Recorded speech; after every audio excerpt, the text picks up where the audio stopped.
ನಮಸ್ಕಾರ, ನಮ್ಮ ಅಡಿಗೆ ಚಾನೆಲ್ಗೆ ಸ್ವಾಗತ. ಇವತ್ತಿನ ವಿಶೇಷ ಒಂದು ಹೊಸ ರೆಸಿಪಿ. ಇದು ನಂದೇ ರೆಸಿಪಿ.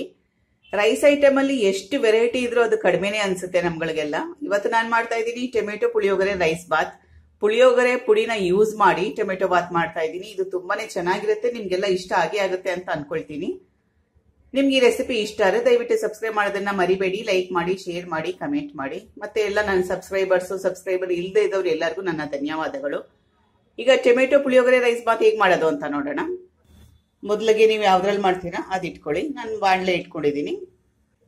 ನೀವು ಅಕ್ಕಿ, ನಾನು ಸುಮಾರು ಒಂದು 1/4 kg ಅಕ್ಕಿಯಲ್ಲಿ ಅನ್ನ ಮಾಡ್ಕೊಂಡಿದ್ದೀನಿ. ನೀವು ಎಷ್ಟು ತಗೊಂಡಿರ್ತೀರಾ ಅದ್ರ ಪ್ರಕಾರವಾಗಿ ನೋಡ್ಕೊಳ್ಳಿ. 1/4 kg ಅನ್ನಕ್ಕೆ 3 ಟೇಬಲ್ ಸ್ಪೂನ್ ಅಷ್ಟು ಎಣ್ಣೆ ಸೇರಿಸ್ತಾ ಇದ್ದೀನಿ.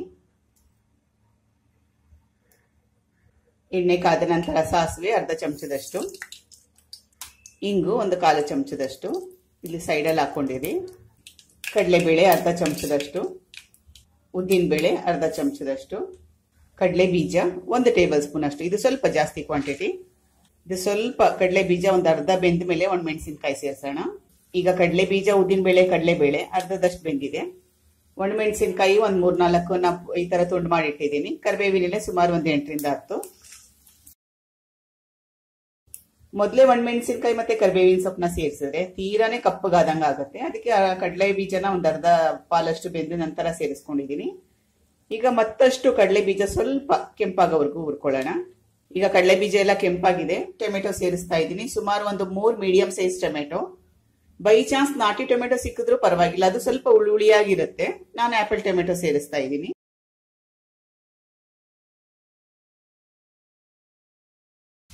ಈಗ ಟೊಮೆಟೊ ಮೆತ್ತಗಾಗೋವರೆಗೂ ಬೇಯಿಸ್ಕೋಬೇಕು. ಚಿಟಿಕೆಯಷ್ಟು ಉಪ್ಪು ಸೇರಿಸ್ತಾ ಇದ್ದೀನಿ. ಅರಿಶಿನ 1/4 ಚಮಚದಷ್ಟು,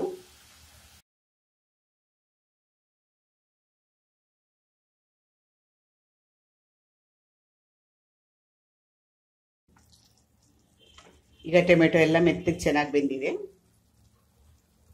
ಇದು ಪುಳಿಯೋಗರೆ ಪುಡಿ ಸೇರಿಸ್ತಾ ಇದ್ದೀನಿ. ಇನ್ಸ್ಟೆಂಟ್ ಪುಳಿಯೋಗರೆ ಪುಡಿ. ಇದು ನಾನೇ ಮನೇಲೇ ಮಾಡಿರೋದು. ಪುಳಿಯೋಗರೆ ಪುಡಿ ರೆಸಿಪಿ ನಿಮಗೆ ಬೇಕಿದ್ರೆ ಡಿಸ್ಕ್ರಿಪ್ಷನ್ ಲಿಂಕ್ ನ ನೋಡಿ, ಅದ್ರಲ್ಲಿ ನಾನು ಕೊಟ್ಟಿದ್ದೀನಿ. ಉಪ್ಪನ್ನ ನಾನು ಕೊನೆಯಲ್ಲಿ ಸೇರಿಸ್ತಾ ಇದ್ದೀನಿ. ಈಗ ಪುಳಿಯೋಗರೆ ಪುಡಿ ಎಲ್ಲ ಸೇರಿಸಿದೀವಲ್ಲ, ಸೈಡಲ್ಲೆಲ್ಲ ಸ್ವಲ್ಪ ಎಣ್ಣೆ ಬಿಡೋ ಮಟ್ಟಿಗೆ ಬೇಯಿಸ್ಕೋಬೇಕು. ಇದಕ್ಕೆ ಮತ್ತೆ ಹುಣಸೆಹಣ್ಣು ಸೇರಿಸೋ ಅವಶ್ಯಕತೆ ಇಲ್ಲ. ಪುಳಿಯೋಗರೆ ಪುಡಿ ಮಾಡೋವಾಗ ಅದ್ರಲ್ಲಿ ಕೂಡ ಸೇರಿಸಿದೀನಿ. ಮತ್ತೆ ಇದನ್ನ ಟೊಮೆಟೊ 3 ಸೇರಿಸಿದ್ದೀನಲ್ಲ, ಅದರಲ್ಲೂ ಹುಳಿ ಅಂಶ ಇರುತ್ತೆ. ಇಷ್ಟೇ ಸಾಕಾಗುತ್ತೆ.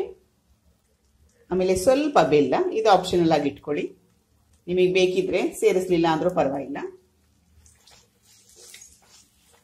ಈಗ ಒಗ್ಗರಣೆ ಎಲ್ಲ ಚೆನ್ನಾಗಿ ಬೆಂದಿದೆ. ಸೈಡಲ್ಲಿ ಕೂಡ ಎಲ್ಲ ಎಣ್ಣೆ ಬಿಡಕ್ ಬಂದಿದೆ. ಈಗ ಅನ್ನ ಸೇರಿಸ್ತಾ ಇದ್ದೀನಿ. ಇದು ಅನ್ನ ನಾವು ದಿನನಿತ್ಯ ಯಾವ್ದು ಉಪಯೋಗಿಸ್ತೀವಲ್ಲ ಅದೇ ಅನ್ನ, ಬಾಸ್ಮತಿ ಅನ್ನ ಏನಲ್ಲ. ಸ್ವಲ್ಪ ಅನ್ನ ಮಾಡೋವಾಗ ಕಡಿಮೆ ನೀರು ಹಾಕೊಂಡು ಬೇಯಿಸ್ಕೊಳ್ಳಿ. ಉದ್ರಾಗಿದ್ರೆ ಚೆನ್ನಾಗಿರುತ್ತೆ. ಈಗ ಕೊನೆಯಲ್ಲಿ ಉಪ್ಪು. ನಾನು ಪುಳಿಯೋಗರೆ ಪುಡಿ ಮಾಡೋವಾಗ ಜಾಸ್ತಿ ಉಪ್ಪೇನು ಸೇರಿಸಿರ್ಲಿಲ್ಲ. ಇವಾಗ ಅನ್ನಕ್ಕೆ ಎಷ್ಟು ಅವಶ್ಯಕತೆ ಇದೆ ಅದಷ್ಟು ಸೇರಿಸಿ. ಟೊಮೆಟೊ ಬೇಯಿಸ್ಕೊಳ್ಳೋವಾಗ ಒಂದು ಚಿಟಿಕೆ ಅಷ್ಟು ಹಾಕಿದ್ದೆ ಅಷ್ಟೇ. ಈಗ ಚೆನ್ನಾಗಿ ಕಲಿಸ್ಕೊಳ್ಳೋಣ.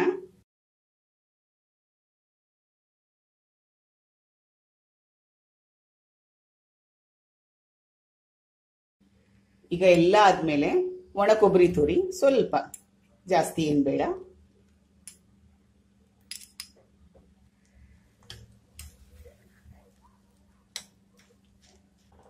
ಈಗ ಅನ್ನ ಕಲ್ಸಿದ್ಮೇಲೆ ಒಂದ್ 2 ನಿಮಿಷ ಲೋ ಫ್ಲೇಮಲ್ಲಿ ಇಟ್ಟು ಬೇಯಿಸ್ಕೊಳ್ಳೋಣ. ತೀರಾ ಜಾಸ್ತಿ ಹೊತ್ತೇನ್ ಬೇಡ, 2 ನಿಮಿಷ ಸಾಕು.